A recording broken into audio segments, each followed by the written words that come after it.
G'day, I'm Peter Sheahan. I'm the founder and CEO of Karrikins Group, and with staff in 20-something cities and 7 countries, I kind of know firsthand the challenges of growing a business in a significantly disrupted environment. And really, the majority of keynotes that I deliver, and obviously you're in a selection process of some description, are designed to help the audience understand how to find opportunity in the change and disruption we face. But if I'm going to do that and create that kind of catalytic experience to really change their world, 3 things have to happen.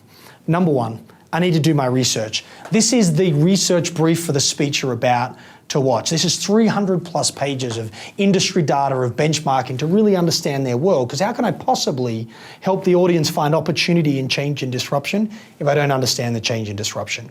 2, I have to select the right case studies and the right examples to move that audience to change the way they think, that are talking to the very points that their industry or the client, in this case, want them to understand. So being really intentional and customized in the content and the message. But 3, and just as important as content, by the way, is the emotional journey. Because if it was really just about content, you'd buy a book for $30 instead of investing in a keynote speaker.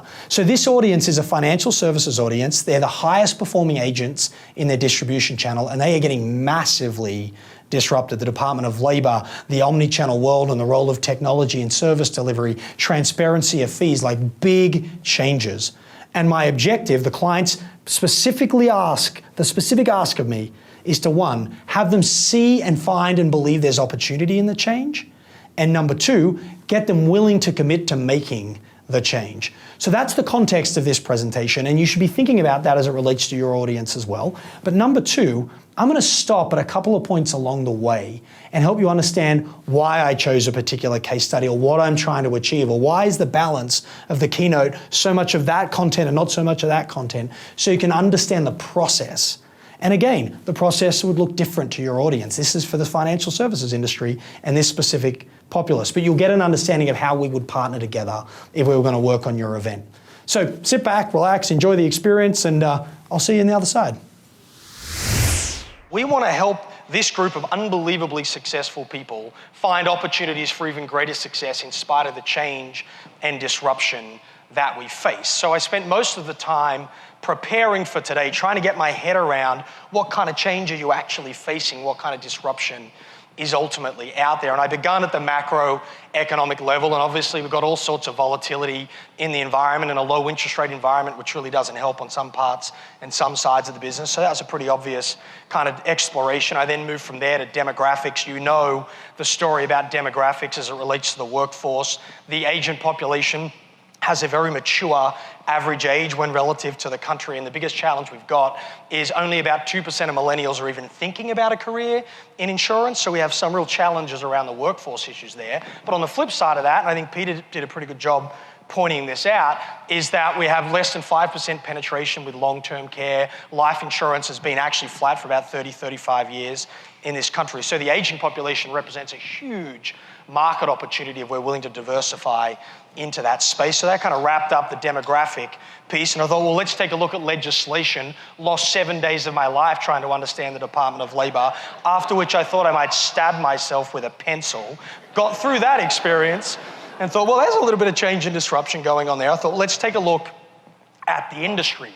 No secret to you, mass commoditization, particularly in personal lines, margin compression, making changes both at level, but also the way we go to market and the way we compete in that environment. And yet there's still not an absence of competition in spite of that compression, because the low interest rate environment is forcing big money and big capital to look for better returns. And this is one of the industries that you're starting to see consolidation and roll-ups. That's leading to a change in the way big organizations go to market in the channel. You heard Amy talk a little bit about that in your own conversations here. And then you add technology to that and what it's doing in terms of the direct model for the consumer. But on top of that, it's also creating whole new market opportunities related to cyber and everything that's sitting around that, as well as shifts in duty of care. So there's a lot happening at an industry level, some of it really challenging, some of it actually really exciting. So if you move from that and then go to the member, the customer, the consumer, him or herself, number 1, transparency and accountability. I mean, people can't go to the toilet anymore without telling 7 of their friends. So don't think that they're not going to talk about their experience with you as that relates. We've got viral expectations as we get increasingly more product categories and solutions delivered to us in omni-channel and seamless ways. Members will take those expectations and they'll put them on you and your agency and the broader value chain in terms of how they're going to be treated and what they want that to look like. And then finally, they want sort of fully customized solutions just for them because they're getting that everywhere else. Why shouldn't they get it from you? Anyway, so I went through the macro stuff, I went through the industry stuff, took a look at the member experience overall, and I settled on one clear conclusion. You all are going through just a little bit of change. Would that be a reasonable statement? So I know you're like, dude, really? They brought you to Montreal to say that? Actually, yes. So we're less than 5 minutes into this presentation, and I've basically just unpacked for them the macro, the industry, and the consumer and member level change they face. Now remember, my brief for this presentation is not to help them understand how their world is changing. Trust me, they feel the pain. My job is to catalyze them to begin to do something intelligent, constructive, and value creating in response. But in order to sort of create that emotional engagement, to create that intensity, I need to ground them in their pain. But I don't want to spend too long there. So the reason we open up like that, it's rapid fire and quite in their face, is to ground them in the pain, ground them in the change they're facing so I can now move the conversation into what to do about it. Now, it seems like such a short, simple part of the presentation.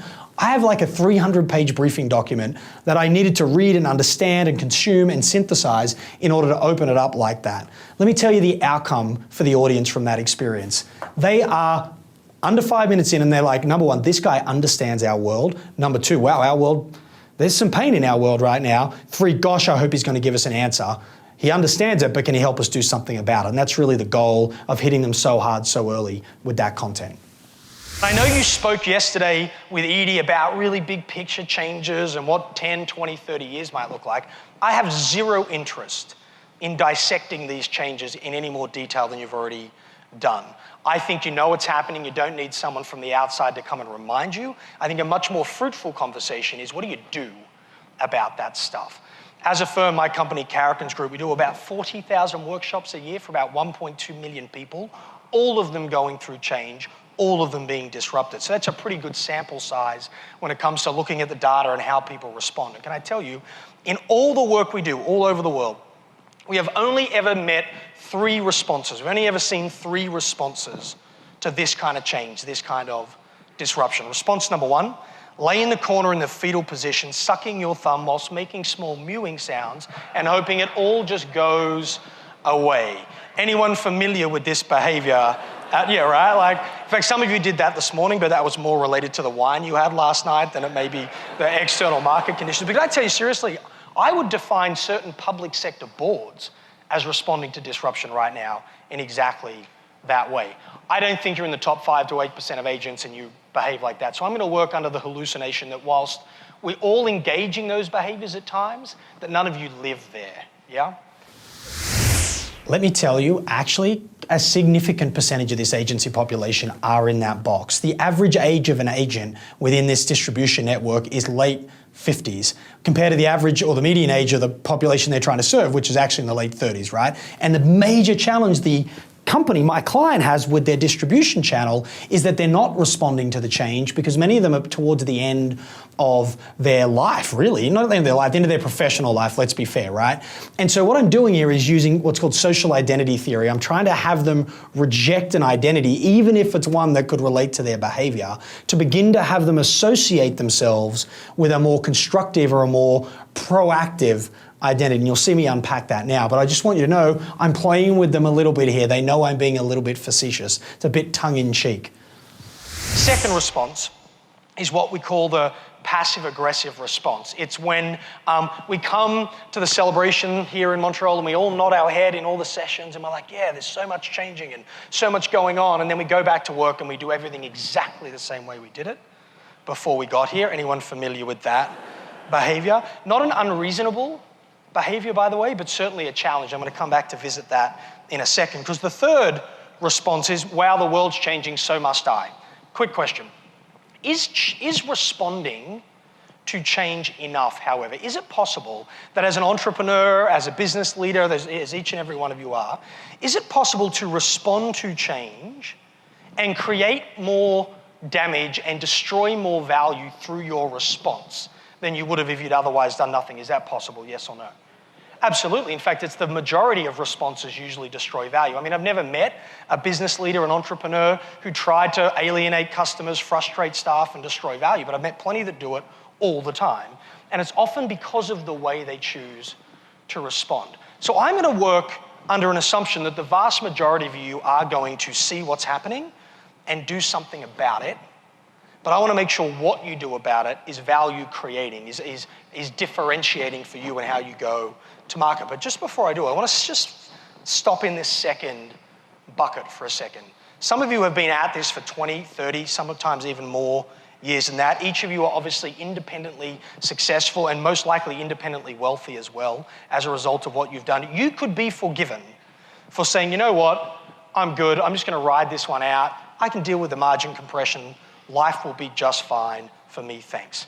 But I would like to remind you of, one, what it felt like when you first got started in this business, when you were pedal to the metal and you were on that kind of entrepreneurial journey. And I want to ask you to consider how exciting adapting might actually be. Let me explain. Very first time I ever came to Canada, I was in the Toronto Convention Centre, and every now and then in my job, you get to meet someone you have absolutely no right to meet. Just before you listen to this story, this is such a critical idea for this audience. Might not say that in any audience ever again for the rest of my life, right? But this is the top 5%, essentially, top 5 to 8% of agents in one of the highest performing financial services organizations on the planet. These people are independently wealthy, many of them very mature, as I've already pointed out. They really don't have to change. They'll be able to ride off into the sunset even if their margins get squeezed and their book value drops. That's all right for them. That's not very good for my client whose entire business depends on the quality of their distribution channel. So I'm being particularly sensitive to and investing significant time in recognizing that they have a choice, recognizing that it's not innovate or die or change or die for them, because it's really not.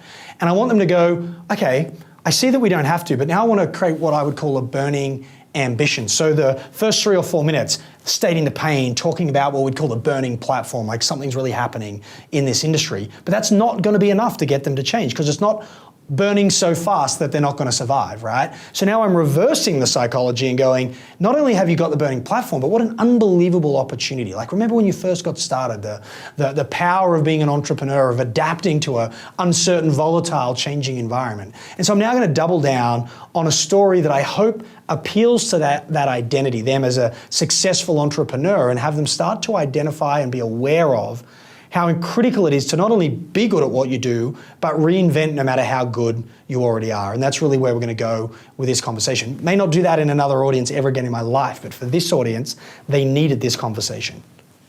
And on this day, I met a guy called Garry Kasparov. Do you guys know who Garry Kasparov is? Played chess, was good, right? In fact, won 16 world championships, unbelievable success story. And I'm like, I'm about to meet this guy. What questions should I ask him? Because I always like to dig deep and find out what drives these kind of people. And I asked Garry Kasparov in Toronto, I said, of all the world championships you won, which was the hardest one to win? I actually said something else, by the way. I said, I know everyone thinks you're famous for winning 16 world championships. I don't think that's your greatest achievement. I think your greatest achievement was challenging Vladimir Putin in the Russians' elections and not dying. I mean, that's an impressive kind of feat, right? He didn't think that was very funny, by the way. But I then went on to my actual question, which was of the 16 you won, which was the most difficult to win? And I thought he would say the first or the last. And he said, no, actually the third was the hardest one to win. And I was like, that's a strange question. I said, why the third? He said, here's what happened. He said, I came out of nowhere. I was like young, I played aggressive, I was like 22 years old, I was 12, games to 10. No one knew what hit them. And I sort of wanted to joke, you know what, you play chess aggressive? What does that mean? Like you moved your pawns really quickly? I'm not quite sure what that... But after the first joke didn't go very well, I thought I'd keep that one to myself. He's really big, by the way, like really big.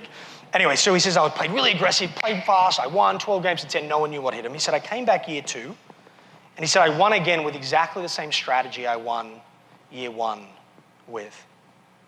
And he said, the problem was when I came back for year 3, I knew everyone knew I was coming. I knew they'd spent the last 12 months dissecting my game.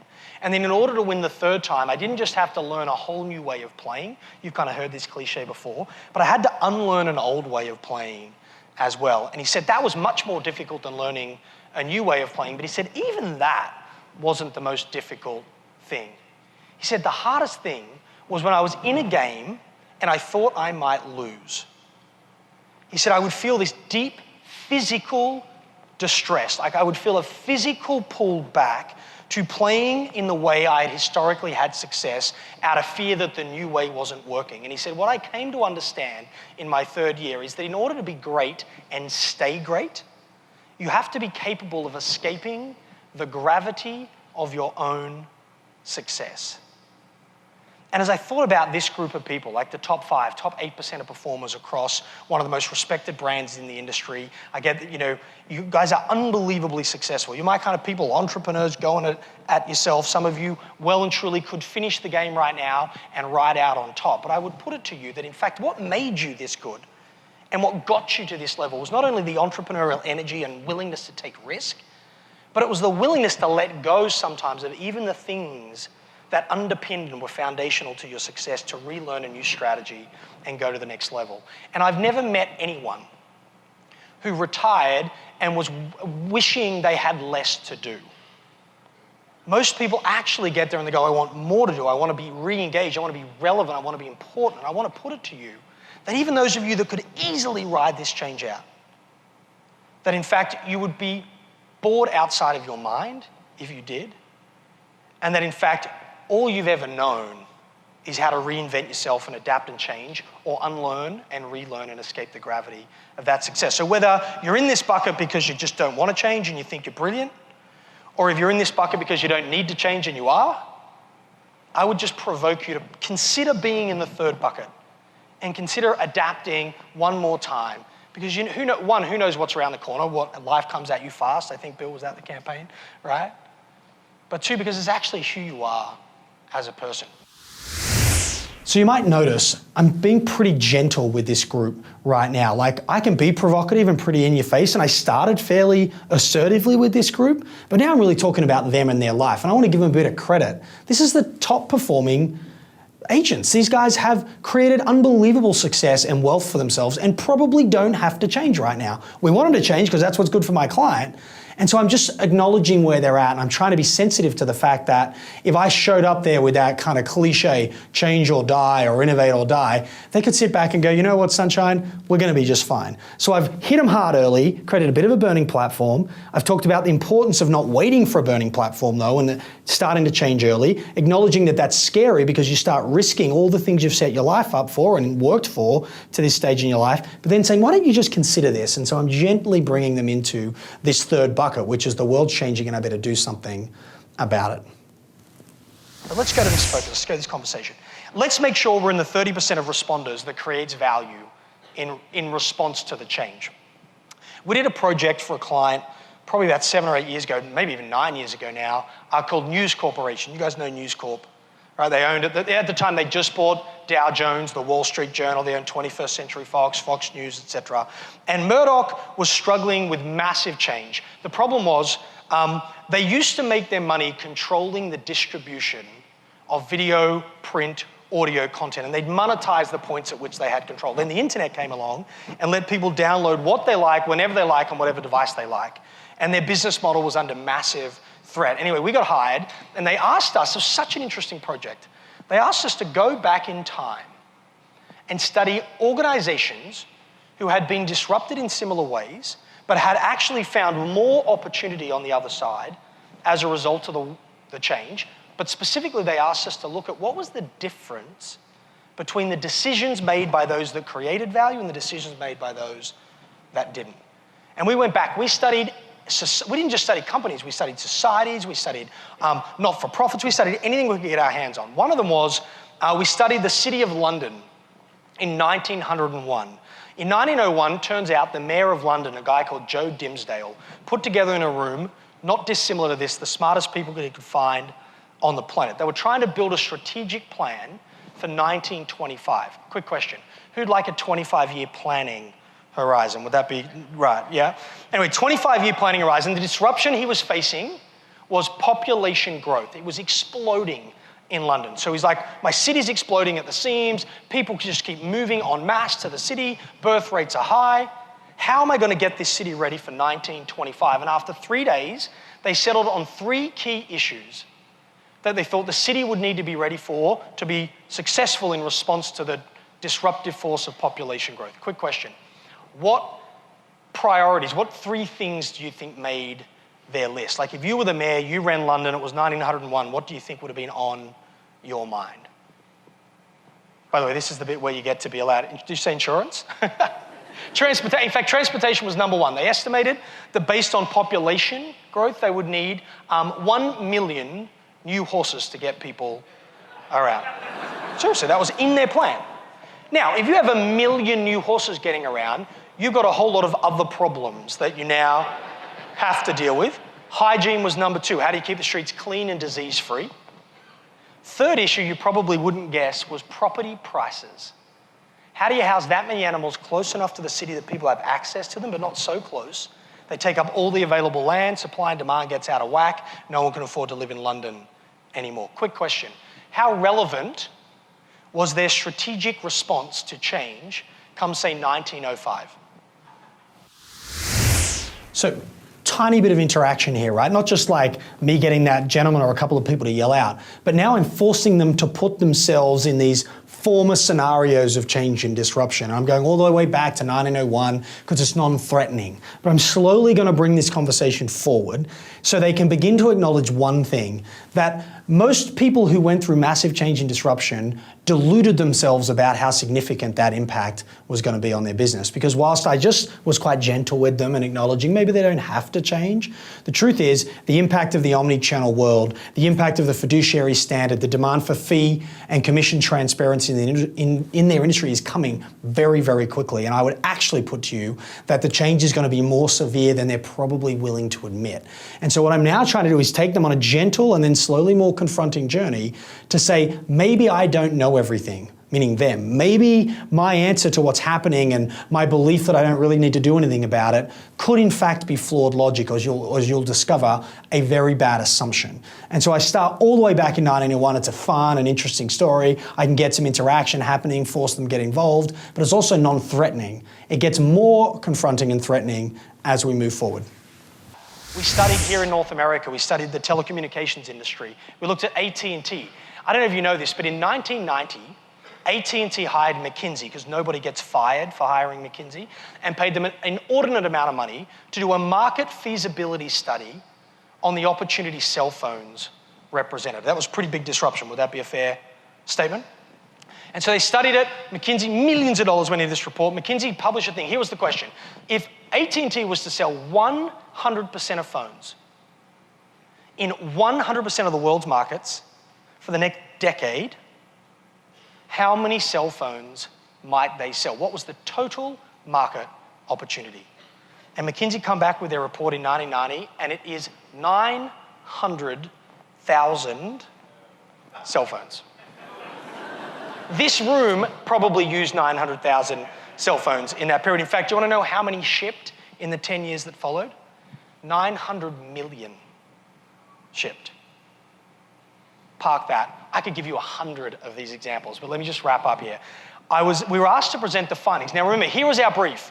Tell us the difference between good decisions and bad decisions during times of change, ones that make money and ones that don't make money. And we're asked to present this at the Global Subscription Television and Radio Industry Conference. So people like Murdoch and all of his counterparts, 350 CEOs running media companies around the world. I'm the second speaker. The first speaker is a Texan man. He was the CEO at the time of the largest satellite TV company on Earth. He gets up, this is in mid-2008, he says to 349 of his peers who are all in the business of controlling access to content, he says, quote, I cannot see a time in the next decade when broadband speeds will be fast enough to threaten the distribution of video content.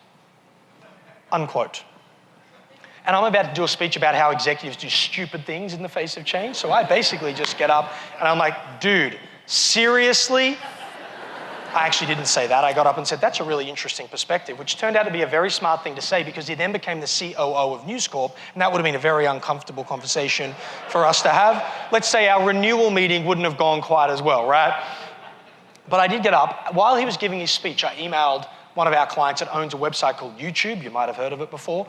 And I asked my client, I said, tell me, how many downloads have taken place in the last month on YouTube? 2 billion. Was the answer. Now, just cats doing stupid things, but there's still 2 billion of them, right? That's enough, yeah? And so while, just don't get caught in the story, get caught in the learning, all right? While a business leader in a position just like yours, running his own organization, in this case a little larger than ours, but it's no different, is saying he doesn't see this externality as a threat, video-based distribution on the internet. While he says that's not a threat, 2 billion downloads have taken place in that space. Would it be fair to say there's enough evidence in the 2 billion to suggest where the future might go? Would that be fair to say? Is there enough evidence there? Were there cell phones in the late 80s, early 90s when McKinsey did their study? Were there already cell phones, yes or no? Yeah, I mean, they're as big as this podium and you had to wheel them around, right? But people had them. I mean, the bricks, people used to carry them, you know? They were there. Were there cars, or as you would say, cars, in 1901 when London did its report, when Dimsdale did his study? Were there cars, yes or no? 78,000 of them already on the road. Did you know the first city in the world to build a multi-story parking garage was London, England? They did it in 1906, 6 years after estimating they'd need 1 million new horses to get their population around. So just before I unpack what you really learn when you do this, I want you to just reflect on what's happened. I've taken them through 3 very kind of simple but quite engaging stories about how throughout history, from all the way back 100 plus years ago to quite recently, executives, people just like them, make really bad assumptions, quite stupid sort of decisions really about the world and the things that are surrounding them, like the horses and the phones and the speed of the internet. That would never impact our industry. And they're all nodding and almost laughing at sort of the insanity of some of those decisions. But that's the perfect setup because now they're like, gosh, how could you be that silly? And now we're going to talk specifically about them and their changes. So I could have gone straight to them and their changes, but would never have the same impact as them going, oh my gosh, oh my gosh, oh my gosh. Maybe we're doing exactly the same thing, which is what I need because I'm trying to get them to embrace change that they don't necessarily believe they need to worry about. When you get to do the work we get to do, when you get to study people who are dealing with exactly what you're dealing with right now, you learn 2 really interesting things. 1, nothing ever changes an industry that nobody predicted or that hadn't been on the periphery of that industry for years before actually gaining critical mass and changing the way business gets done. You think about the stuff that we're worried about right now. Enhanced fiduciary responsibility, irrespective of the legal implications of that word, but putting clients at the center of everything we do. Is that a new idea, yes or no? 2, increasing transparency so people understand who and how we get paid. Is that a brand new, no. In fact, those 2 things have happened in this country, the UK, Australia, in fact, most of the Western world. I mean, we all knew, it's been sitting and talked about for years, the notion of the internet as a direct-to-consumer model. That's not a brand new idea. You know, in the UK, it took 10 years to go from 0% penetration to more than 90% penetration of direct-to-consumer. But it sat on the periphery of the industry for a decade before it even moved the needle. So now they're uncomfortable again, which is exactly where I want them. I'm trying to disturb their view of the world. I'm trying to disrupt the way they think about the very things that are disrupting them, right? And so I took them gently through these non-related examples and we're all laughing at the silly decisions these people make. And then I list 4 things that are compressing their margin and stealing market share from them in this moment on this day. At this point, they're primed. I could tell them exactly what to do and they're going to absorb it, they're going to be into it. So that was an important setup to get them ready and open to the next set of observations that are going to follow, which is how do you actually lead and drive the transformation? Nothing ever changes an industry that wasn't already right in front of you. So if you want to know what your industry is going to look like in 10 years, you don't need ED and 4D printing. You need to look at exactly what's happening right now that's not really hurting us, but it's sitting out there on the edges and we're worried about it and we're talking about it, and understand that that's the thing most likely to make the change. 2, change is actually really slow until it's not. What you notice is that these things just take ages to get momentum, but when they get it, they move fast. And so on April 1, we're all gonna be like, oh my gosh, right? Thankfully, I haven't been doing that. But in fact, I have clients that have been doing, just like for 5, 6 years, have been getting ready for what the likely interpretation of this would be, or at least how Dodd-Frank was gonna play out when compliance got figured out, right? So this would look completely different for your industry. You probably didn't even know what half of that language meant or what those forces of change were, but for them, this is real. This is what the 350 pages allows me to do, is create all these nested loops inside of the presentation, like don't wait for a burning platform, but I'm gonna make you feel like you're in one. Understand you gotta escape the gravity of success, and that actually being great and staying great is about changing before you need to. I know you don't need to because your business is really successful, and wow, aren't you so amazing? My gosh, look how stupid some executives could be. Maybe we're gonna be those executives, right? So you can see how there's like these nested loops in there, but every single time I come back and land it in their world with their data, their stats, their changes. Because that's the bit that makes it real. That's the bit that makes it personal. So here's my challenge to you. My challenge to you is the change and the opportunity, let's reframe it. The opportunity that you face is likely hidden in plain sight right in front of you right now. And it's just the way you're thinking about it and your business and how it should or shouldn't get done that's either opening your mind to that possibility or closing your mind to that possibility. Because in our experience, the single most critical thing to get right when facing disruption is the assumptions you make about the disruption itself and the need for you to change. And if I was to reframe that, I think Bill pointed it out when he talked about Mr. Lincoln himself, saying that, bring solutions that no one else can bring, and number 2, question assumptions and be prepared to adapt. Edie talked about it yesterday when she talked about, educated incapacity. Is that the right language? I apologize, I wasn't here in the room, but that's this is an idea that we get blinded to stuff. So what I'm trying to do now is pull through the themes from the other speakers to say that, hey, you've been hearing this over and over. This is true. This is not, they weren't wrong when they talked about questioning assumptions. The futurist, Edie, who was on the day before, wasn't wrong when she talked about the fact that we think we're too smart, and it's in fact not what we don't know that gets us into trouble, but it's what we think we know that just ain't so, which is, by the way, a Mark Twain line. But I'm trying to pull that through to almost create third-party evidence, third-party credibility for the point I'm about to land, which is what you believe about change and what you believe about your need to change is almost more important than the tactics and strategies.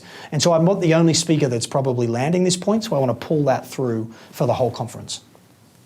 So I said to you I wanted to help you understand how to navigate the change and disruption in a way that's profitable. Well, the very first step to getting that right is to be willing to question your assumptions, the very things you think you know. I'm going to go way deeper on this, by the way, and give you examples of where I think you should be questioning them. The second thing you need to do, and we'll unpack this as well, is you need to get, knowing what that change is, using future-focused assumptions, you need to get really clear on how you intend to win and compete in the marketplace. Like, what is your actual differentiated value proposition? Because if you are in an agency model and you're not adding value in the value chain, you will get disintermediated, period.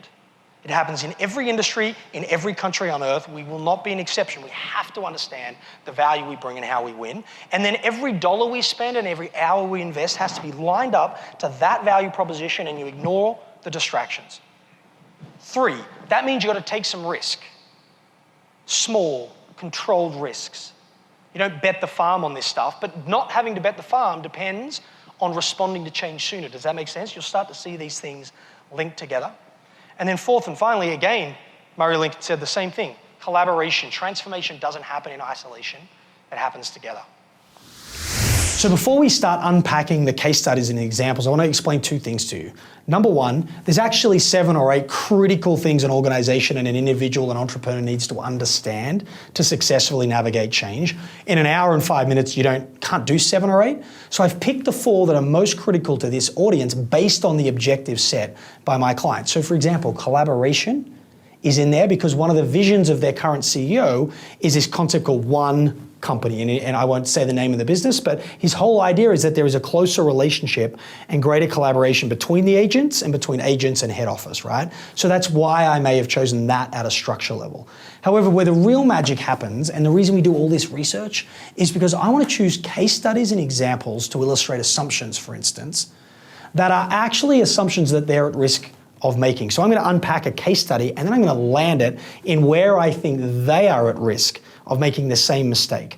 Or when it comes to clarity and alignment, you heard me talk about agencies and disintermediation. That's a real issue for them, might not be for you. And so the case study I choose for clarity and alignment is designed to make that point based on what they're going through. And I can't do that unless we get this kind of information and get this kind of understanding first. So deliberately, intentionally chosen structure based on the objective of the client, and then deliberately chosen case studies based on what we've learned about the likely risks that exist inside their industry as it relates to their response to change. We have to question the things we think we know. A better conversation is how? What is the thing we need to understand as business leaders to make sure we don't get anchored into educated incapacity? Educated incapacity is not my concept, it's not my term. That was Edie, who was the keynote on day 1. So this is the closing keynote, that was the opening keynote. I've not met her, don't know her work, but it became a big theme when I got there. I interviewed some of the audience, found out what they remembered. So I've now inserted that concept and gave it reference a little while ago, so I'm not claiming her intellectual property, into my speech so the audience feels like this whole conference is a seamless experience. Number 1 is focus on the outcome of what you sell rather than the inputs you use to sell it. I'll explain. We have a client who's a defense contractor. They hire spies, basically. So they literally hire spies, send them into war zones to gather intelligence, infiltrate local networks, feed that information back to Langley, and they get a cost-plus model. So if it costs them 100 grand to send that person off for a year, they'll charge 107 grand, that's the margin, and everyone kind of goes on, and the scale is perfectly linear in their business model. Anyway, their CEO went to a TED conference. You guys know the TED conferences, little 20-minute videos that everyone watches. Anyway, she went to the actual conference in Monterey and was so inspired, came back and went, we need a TED conference here in the company. And launches this big TED effort where every sort of quarter they would bring 2 dozen people in, they'd provoke everyone, and then they would leave. Anyway, I was invited one day, and on the day I spoke, there was this other guy that spoke. By the way, people sometimes say I look young. This guy looked like he was about 11, okay? And let me give you a sense. There's 60 people in the room, including the board of the company, of which 2 members of the board were former members of the Joint Chiefs. I mean, this is a serious, experienced, seasoned military crowd. And this little kid gets up with skinny jeans and sneakers and like just totally disses the audience right now. By the way, he wasn't 11, he was 26. He has a double degree and a PhD in unstructured data and analytics from MIT. He's like Doogie Howser of the next generation, right? And he gets up, he has 20 minutes, and he says to 65 of the most powerful military professionals on earth, quote, this is like mid-2009, quote, I believe social media will have far-reaching geopolitical and national security impacts within the next decade, unquote. There's silence in the room. He says it again, he says, I believe social media will have far-reaching geopolitical and national security impacts in the next 10 years. This gentleman at the back, who you have seen on television, by the way, at the back, says, do you mean things like twit face and stuff? Couldn't make this up, right? And Doogie's like, do you mean Twitter and Facebook? And he's like, yeah, that's stuff my grandkids play. He's like, do you think that's gonna have national security impacts? And he laughs at the kid. And the guy's like, yeah, I fundamentally think it will. They proceeded to question him. They began to question his credibility as though having a PhD in math from MIT doesn't cut it anymore, right?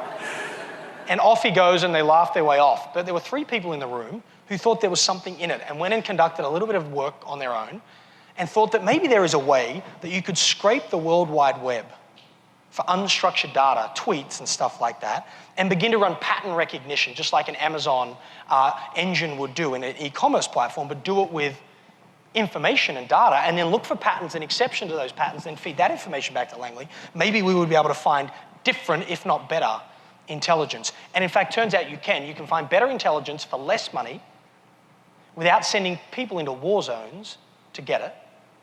They pitched that idea to their senior execs, including the twit face guy. And they responded with, listen to this. We don't want anything to do with that. We are not in the software business. We're in the spy business. And in that moment, they wedded themselves to a set of assumptions that completely blinded them of the market opportunity, because neither are they in the software or the spy business. They're in the intelligence business. And if you be honest with yourself and reflect, when a new model emerges to solve the end consumer, the member problem, that's more effective, easy to interact with, easy to engage with, when a new model emerges, it wins 6 days a week and twice on a Sunday, even if sometimes it takes a little while to catch up. Just ask Uber and the taxi companies right now. So that might seem like a very innocuous line to you. That was extremely provocative, what I just said. Their struggle right now is direct-to-consumer models, and their struggle right now is non-traditional competitors coming into their industry. And what they're trying to do is use legislation to protect themselves from competition, and they're trying to deny the advancement of technology as a means of distributing financial services products. And in essence, falling prey to exactly the same challenge that the defense contractor fell. So that case study is so intentional for them. And now I'm about to go deliberately into the very legislation that they're facing. So this next case study, I probably will never tell in any audience other than a financial services audience, but I would never tell it first. Like putting this there has them begin to go, wow, maybe we're defining ourselves by our inputs, not our outputs. We need to be outcome focused. Is this really about us? Or is this about the member, the investor? And the truth is, as an industry collectively, they're protecting themselves at the expense of the investor, the customer, the consumer, the member. And I wanted to make that pretty clear that that's what's happening. And now I'm going to move into the very legislation that's driving that process for this industry. Now, interestingly, go back to my first observations. Anyone know how old Uber is as a company? Turns 11 in October. You've probably known it for 2 to 3 years, because change is really slow until it's not. By the way, the entire intelligence community has pivoted towards software and analytics and unstructured data, but this company missed a massive market opportunity because they allowed their conditioned bias, their educated incapacity, to define who they were by the input and the process rather than by the outcome. The value chain is irrelevant when a new way to create the value emerges. Or to put it differently, people who have grown up to be really good with a hammer tend to think every new opportunity is a nail. And they try and shoehorn the new future into the old go-to-market model, when what they really need to do is evolve the model. So my challenge to you as entrepreneurs, as leaders, as business owners, is anchor around the outcome you create and be willing to change out and adapt to the input and the process if and as new and more impactful models for value creation start to emerge. That will be number one. The second thing is kind of a little more, we'll hit a little closer to home for you guys. Does anyone know who those two gentlemen are on the left?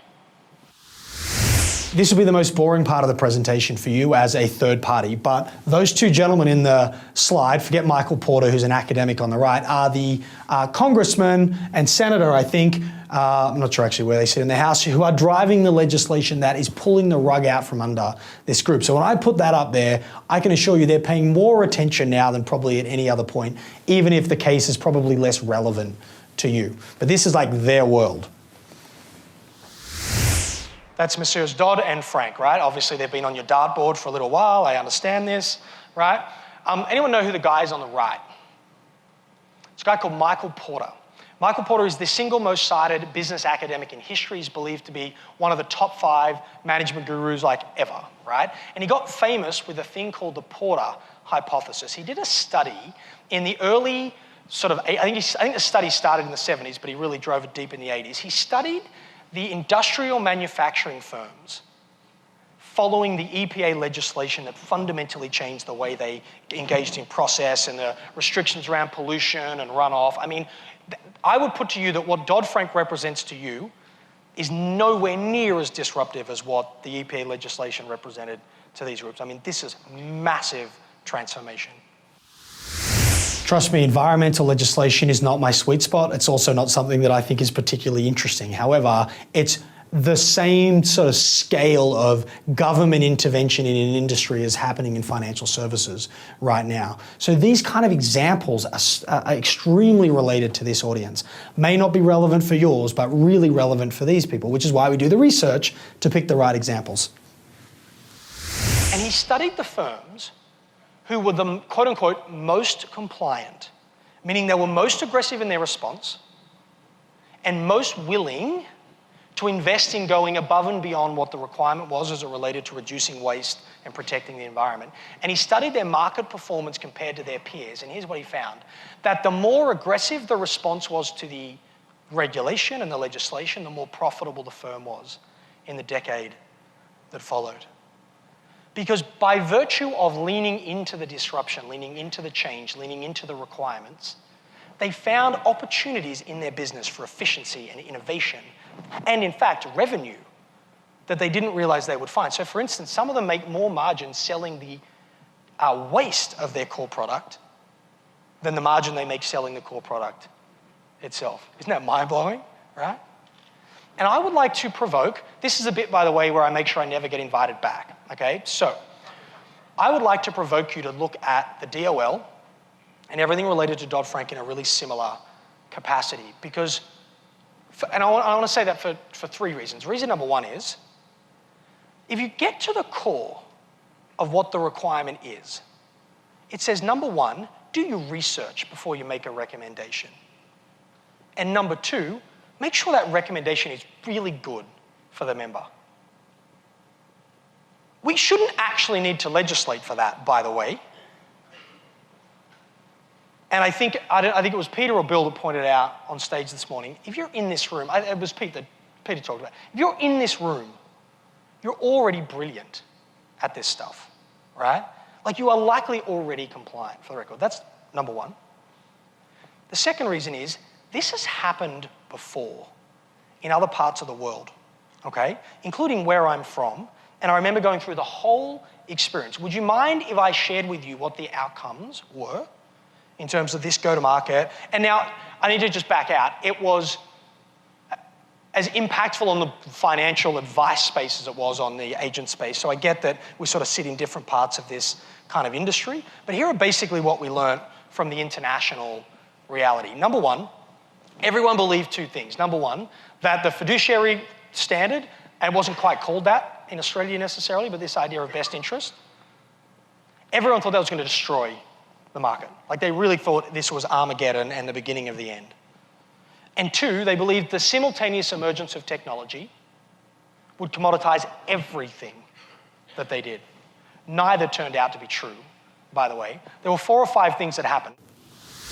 All right, we're about to get into a very deep and complex and content-heavy part of the presentation. I'm actually not going to let you watch the whole thing because it's about time and effort and utilization in professional services business. It's about international environments where identical legislation is happening in America has transformed financial services industry, their world. We're going to talk about how people won in those environments. So it's detailed and really industry specific. Now, you would probably find that pretty taxing and quite boring.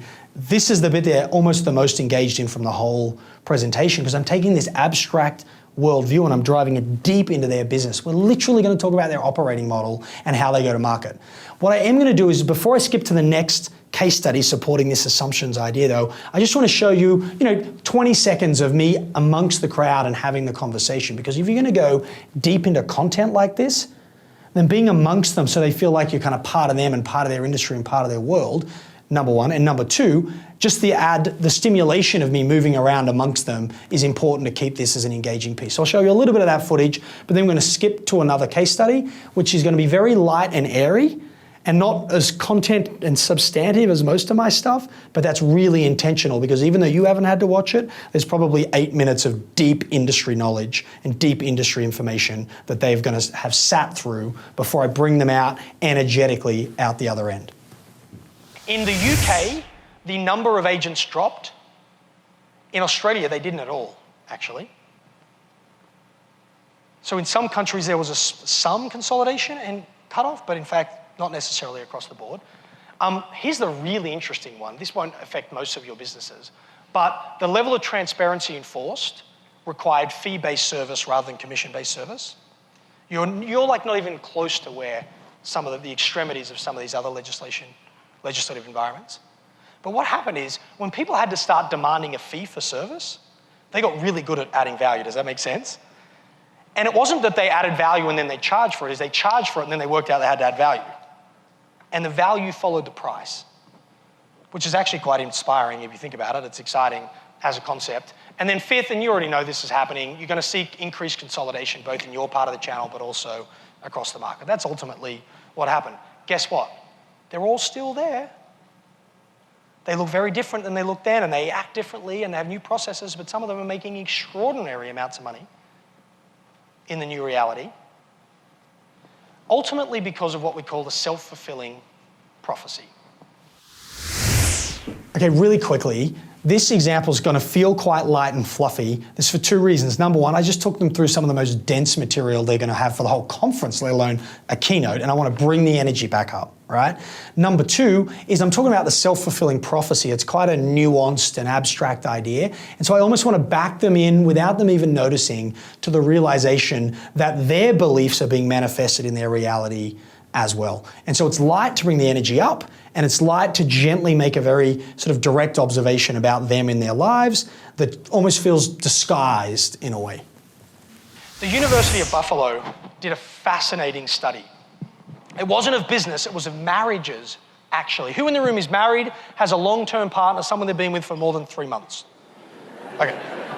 Hey, I lived in LA at one point in my life. This is a big deal. Now, the University of Buffalo have been studying you for 25 years, trying to see if there's one thing that if you've got this one thing, you've got an unbelievable relationship, that one thing mattered more than everything else. What do you think it turned out to be, by the way? Now, I know you personally really want to know the answer to this question. So do they, by the way. Look, 95% of the room are married. Everyone's had a long-term relationship. So I've chosen a topic that everyone's got to be attached to. And now I'm forcing them to yell out and get involved. The interaction, not just the story, is part of how we bring the energy back up. Honesty, trust, respect, communication. Compromise, yeah, you're married, whoever said that, yeah. Separate seats, did you say? Yeah. Separate seats, separate beds, maybe, I don't know. What about loving them? None of you thought of that. Overrated. Liking them turns out to be overrated as well, actually. Turned out that none of the single characteristics was consistent across the entire, they did this for 25 years, by the way, but the relationship between the characteristics was the causal factor. Here is what they found. If in your partnership, in your marriage, you rated your spouse higher on trust, respect, compromise, love, all the things that you said matter, if you rated them anonymously higher than he or she rated themselves, and vice versa, you had an unbelievably high quality marriage relationship. Let me put it to you differently. The quality of your marriage is directly proportionate to how deluded you are about how good they are.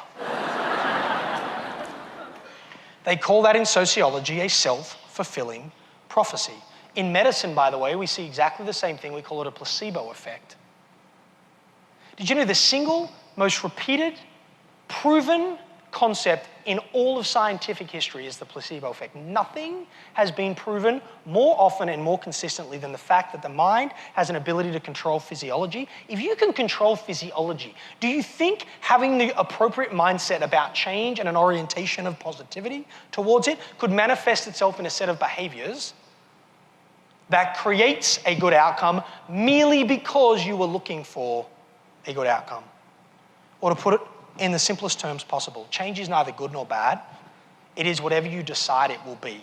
And I've just downloaded empirical, anecdotal, and perfectly parallel evidence from industries just like yours in other parts of the world going through just the same changes where that exact reality has played out.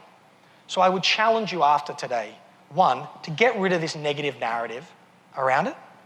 2, see it for what it really is in the essence of it, and use it as a catalyst to drive efficiency, automation, and increase the value you're able to create in the marketplace. Because if you do those 3 things, guess what? You'll behave in ways that generate those outcomes, creating confirmation bias that it was the right thing in the first place, and then you begin this upward spiral of innovation and margin creation, by the way, as well. Third and final idea on assumptions, because I want to move on and do the other 3 before we get done. But the third and final idea is, in order to do this, sometimes you just got to get out of your own way. Does anyone know who that is? That's quite a famous photo, by the way. It's a guy called Dr. Devi Shetty. Dr. Devi Shetty is a heart surgeon. Does anyone want to take a wild guess how, by the way, there's 2 million heart surgeries conducted in America in any given year, 1.3 million angioplasties, another 650, 700,000 grafts. By the way, 93% of Americans don't change their behavior post-surgery, even though the likely impact of that is death, for the record. And every time we conduct one of those surgeries, the Medicare rebate is $50,000 minimum. The average cost of the total surgery with on-costs and ICU and everything is actually closer to $250 in some parts of America. But let's just use our $50,000 number. Dr. Devi Shetty is famous because he can do that surgery for you for $2,000. Sounds like competitive advantage, wouldn't you agree? Yeah, but when was the last time you went coupon hunting for heart surgery, right? Like, you don't show up with a discount code usually and go, hey, I shopped you around. Like, it's just not how we don't care about price, we care about quality because the stakes are so high. Well, it turns out the average American hospital loses 1.9% of patients after 30 days of these kind of surgeries due to complications, infections, etc. This guy, who operates in Bangalore, India, and I cite that not because there's anything wrong with Bangalore. I love India, it's an amazing place, but it's not where my mind immediately goes for a hygienic healthcare experience. Does that make sense, right? And yet he has lower infection rates and improved survival rates within 30 days, 1.3% at Shetty's hospital in Bangalore. 1.9 in America, 1.3. So his quality of outcome is higher. Hang on, this is healthcare. We need to make money from healthcare. The average American hospital, prior to the Affordable Care Act, made 6.9% return on hospital capital. Now they make about 0, by the way. But let's go with a 6.9. Dr. Devi Shetty makes 7.7% return on hospital capital. The Cleveland Clinic does 1,350 of these a year. He does 3,500. Him and his team do 3,500. So he does 3 times as many almost as the clinic.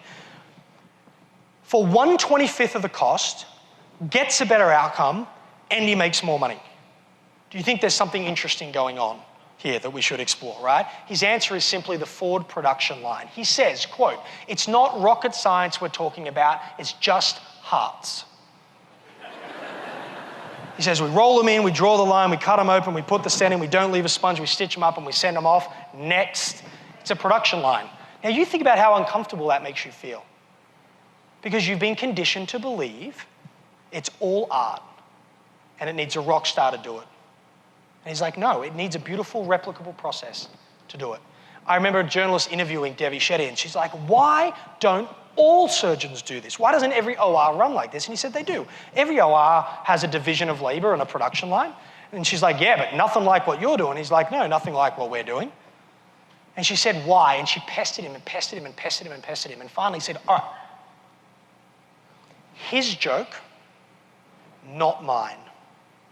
He says to the journalist, what's the difference between God and a heart surgeon? And the journalist's like, I don't know. Shetty says, God doesn't think she's a heart surgeon. Just sit with that with a second. You'll catch up. You'll get the rest, right? He said, by definition, to be a surgeon, you have to feel like you have some level, they call it the God complex in medicine, right? And he said, the problem is the level of ego that comes with it forces an individual to hold on to too much of the process and become attached, listen to this carefully, become attached to his or her role in that process. So much so that they create inefficiency. He went on to say, where there is ego, there is excess. Where there is unnecessary attachment, there's inefficiency. And in my experience, in professional service environments, like what you and I do for a living, there is a great deal of attachment to what we do and how we do it. It's not necessarily ego, by the way, but it's attachment. We like the lifestyle elements of how we do what we do. We've grown up. In fact, we were sold this thing. If you do 10, 20 years of hard work, you'll ride the annuity into the sunset. And then out of nowhere, boom, we get hit by this freight train of change. And we feel like we've got dealt a bad hand. 3 responses: lay in the corner and suck your thumb, be passive aggressive, or do something about it. A couple of things really quickly. Number one is, this concept of identity is a really important idea for this group. They've spent 20, 30 years of their life building their book value on the promise of one day all this will be yours, essentially. And now the legislation and the technological change is pulling the rug out from under them in a way. And so I'm trying to acknowledge that, but also give them a bit of tough love and go, you get to choose how you respond. So again, nesting that loop back. So you've got 3 choices of how you respond. But the second thing, and maybe more importantly, is we're about 45 minutes in to this presentation at this point. It's only a 60-minute keynote. And I have spent 45 minutes on psychology. I spent 45 minutes on beliefs. I spent 45 minutes on assumptions. You know why? Because that's the number one barrier an audience like this that's successful and established and independent faces when it comes to their response to change and disruption. They don't need 84 tactics. They don't need 72 steps. That stuff's easy to find. That's easy to get access to that insight. It's having a catalytic experience that changes the way they see the world, which is the primary role of a keynote, number one. And number two, that's my brief. My brief from my client is, can you change the way they think about the change?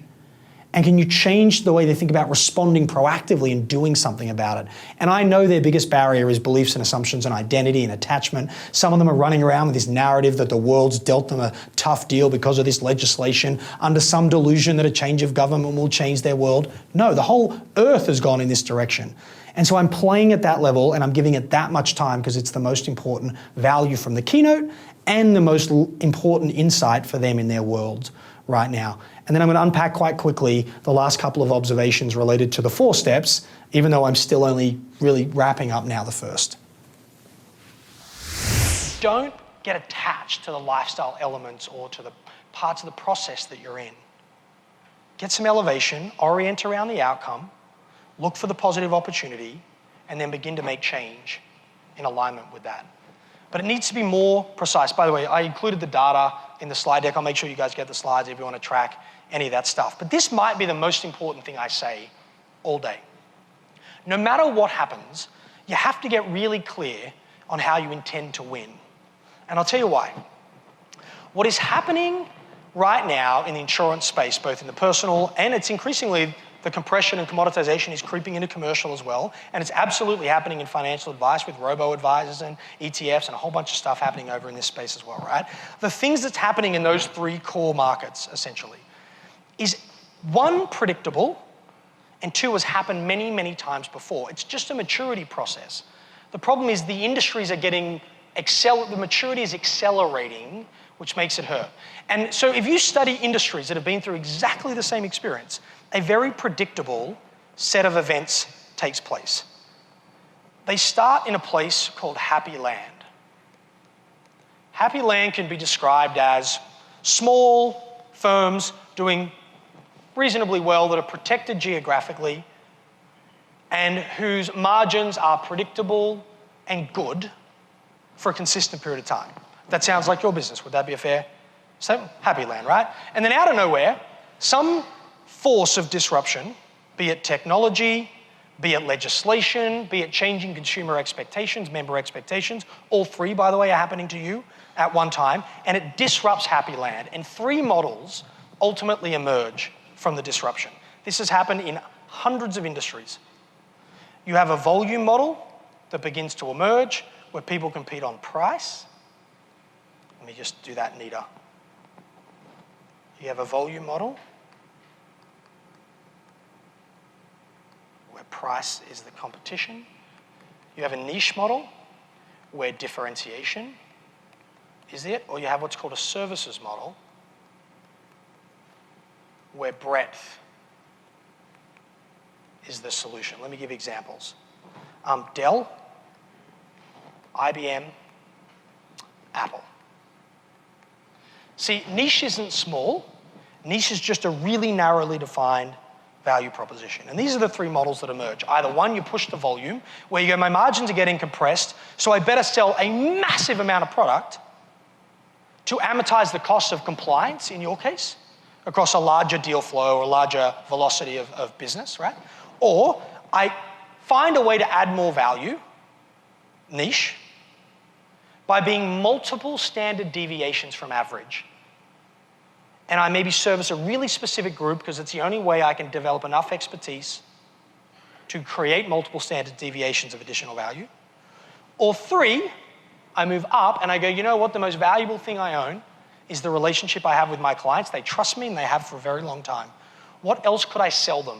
Because even though my net margin on a core product might be going down, if I could sell them 3 products, maybe I could make that margin back up through the breadth and depth in some ways of that relationship. Here's the thing.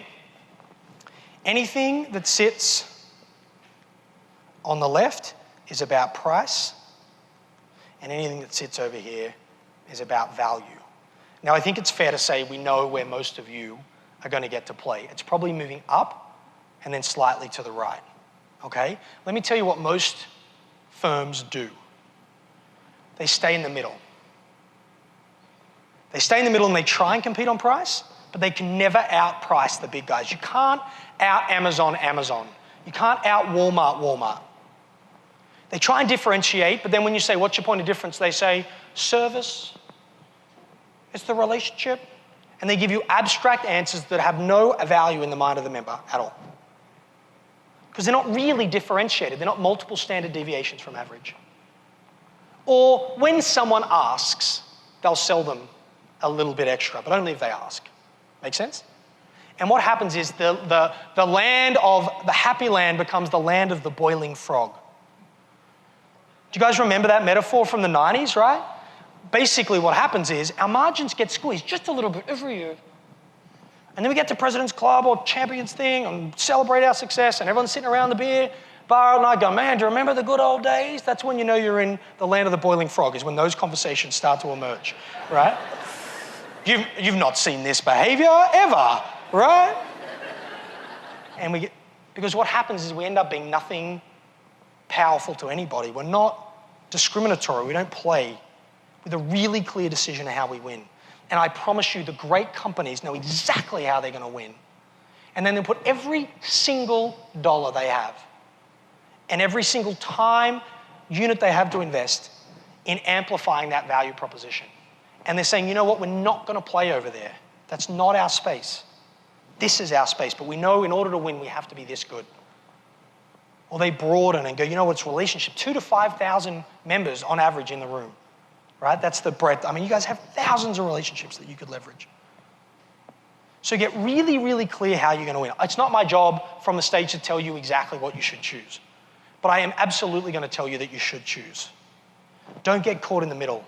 Because it won't hurt a lot in any given year, but when you look back, it'll hurt a great deal. So after I've done a job for a client, this is the reason they say they book me. Because it's real content. Like that model, there's not a person in that audience that doesn't see exactly how those competitive forces are happening. And there is not an industry in the world that maturation process isn't occurring in. So you can't help but be like confronted by the reality of that. 2, it talks directly to their challenge, like directly to the issues they're facing around competition and the choices they get to make. And number 3, I don't let them back down. I put it on them. You need to make a call. You need to choose how you're going to win. Because if you don't, you're going to get stuck in the middle and your margins are going to get squeezed over time. And one day you're going to look back and you're going to be in a lot of pain. And I couldn't do that in the first 5 minutes, but I'm in like the last 10 right now, so I'm not backing down. I make the joke that I never get invited back after doing stuff like this, but it's actually the very reason I get invited back. And so if you're gonna have me come to your conference, it's gonna be provocative like that. It's gonna be in your face, but in a very substantive way. And I'm gonna build my way to that level of provocation. Because I can assure you the rapport in the room at this point is very high, which is why I'm pushing the envelope a little bit with this group. Third idea is you have to be willing to take risk. Man, I'm gonna have to move super quick.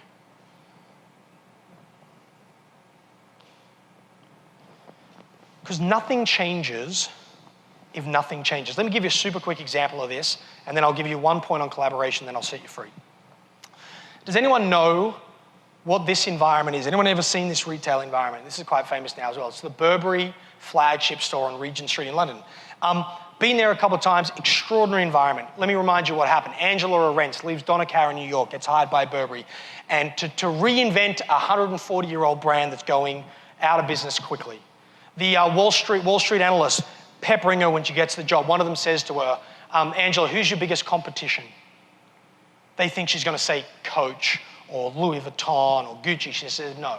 The biggest competitor we face is Burberry online. She says it's the fact that you can buy our product for 25% less online than you can buy it for from us, and I'm going to stick to a bricks and mortar strategy, which means doing business with me and coming into my store must be worth at least 25% of the underlying value of the product.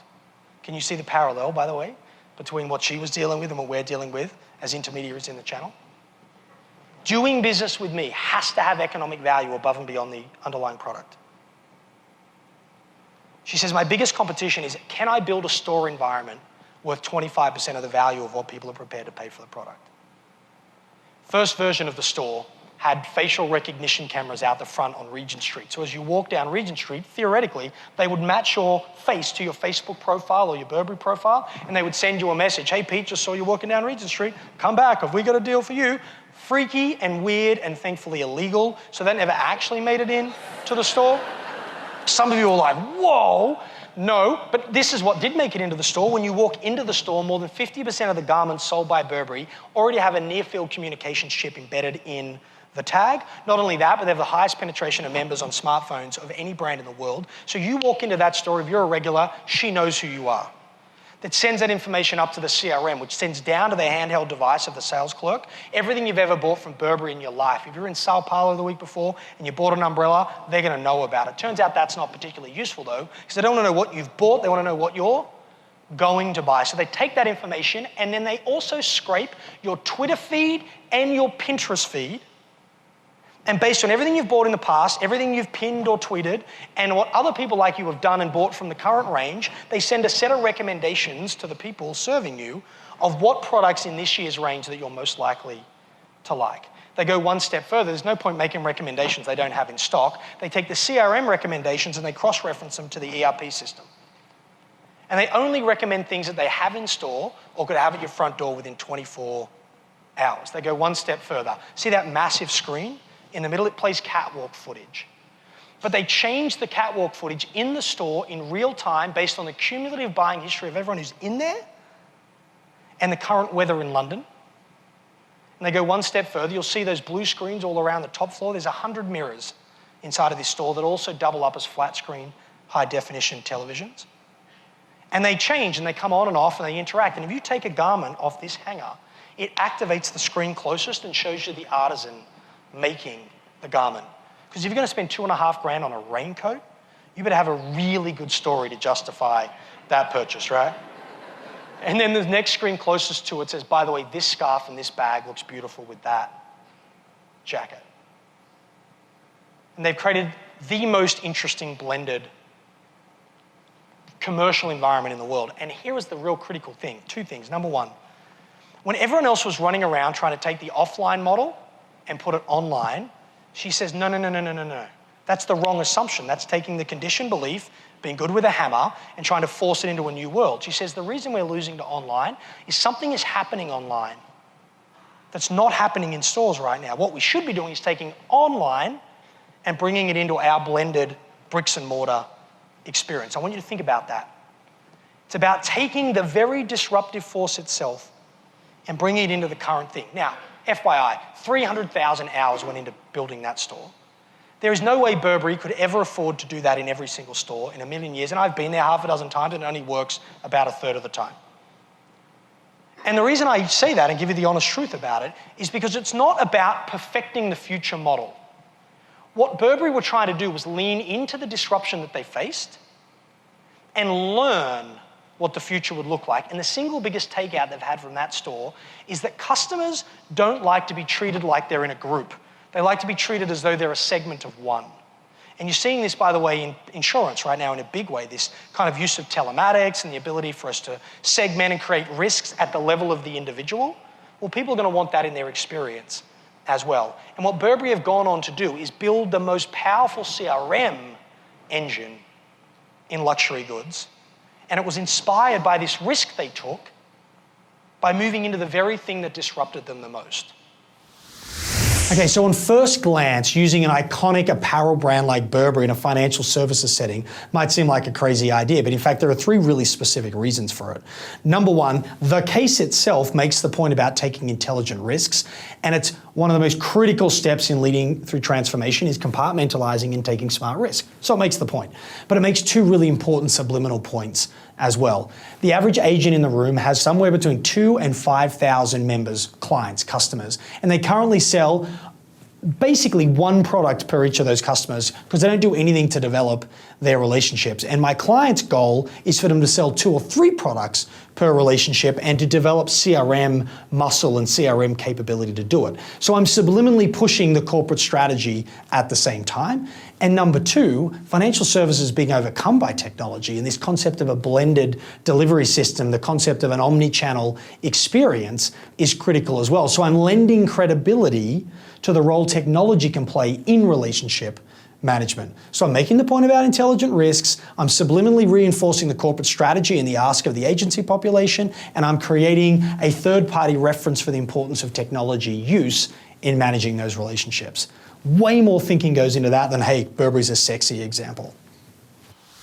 And the only things that Angela and the team there, Angela's actually now moved to Apple, but the only thing that the remaining team at Burberry will do is they'll take the bits from that experiment that worked and they'll scale them.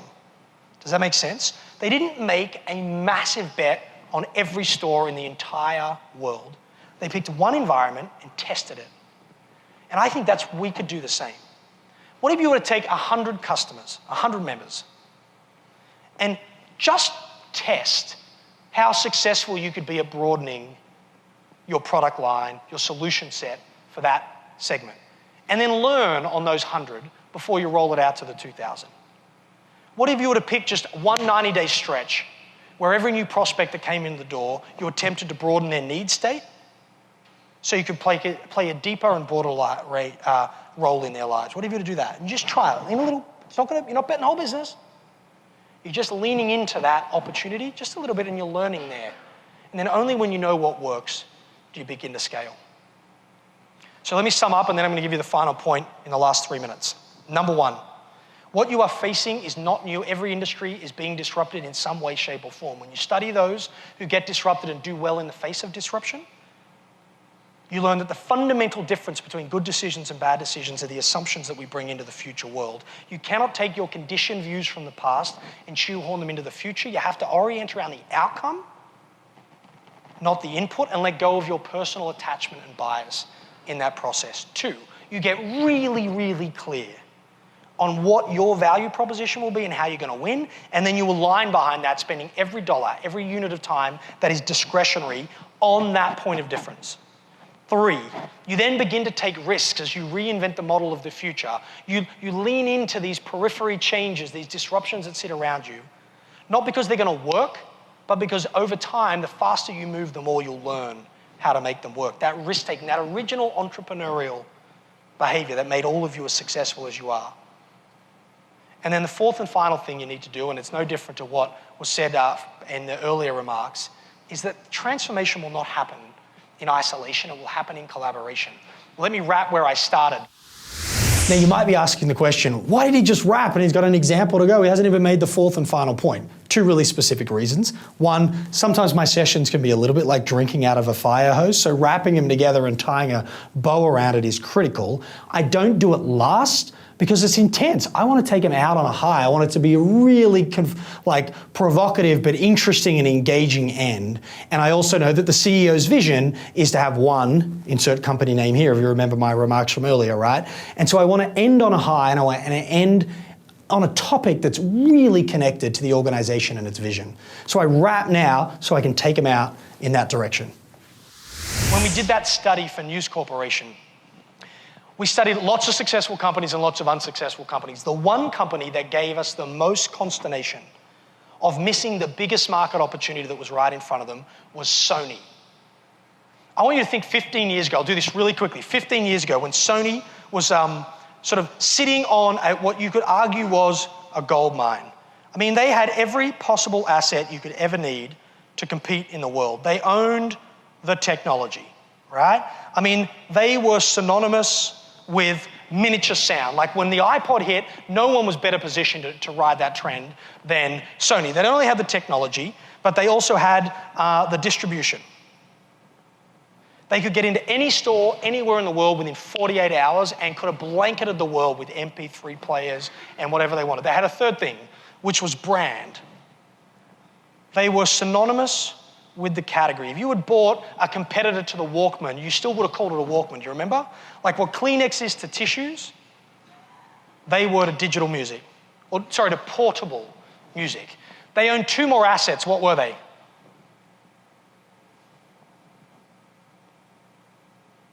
Music, and they own video. I want you to imagine you own the technology.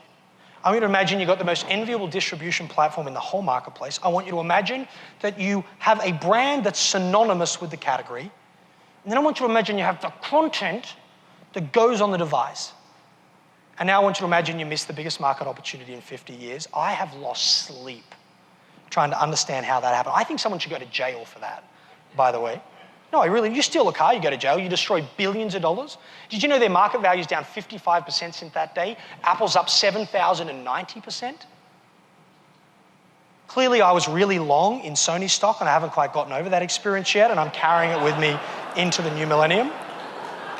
But really quickly, I've read every case study, I've read every book, I've even worked there to try and figure out can't get an answer. And then one day, I meet the former chairman of Sony Pictures. I'm in a green room waiting to go up on stage and I hear him speak. I'm like, that's him. I used to hear him on Wall Street briefings because I went back and listened to those as well to see if I could find a clue. And I'm like, this is my chance, this is my chance. Be polite, be polite, be polite. Dude, were you asleep at the wheel? Do you know how much money you cost me? Grandmas can't retire because of you. All over this guy. I mean, he was not impressed. He gets up, he storms out, he walks out on stage, there's 7,000 people in the room. He says to the audience, you won't believe what just happened to me.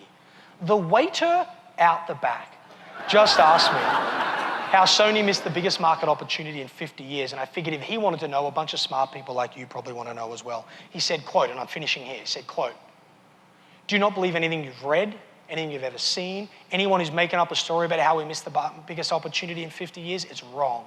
He says, I was there. We all knew where it was going. Everyone knew what the market was going to do. He said, we missed it not because we couldn't see it. We missed it because nobody at Sony talked to each other anymore. He said, the more disrupted a market becomes, the more the opportunities are actually found in the white space between players in a value chain.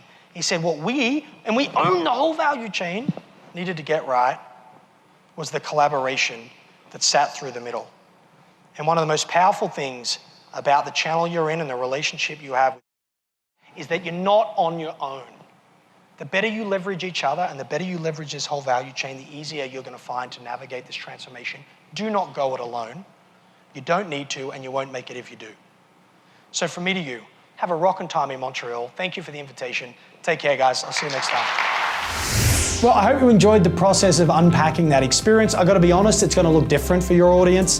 The 300 pages we pulled together to understand your world will define the structure and will define the case studies.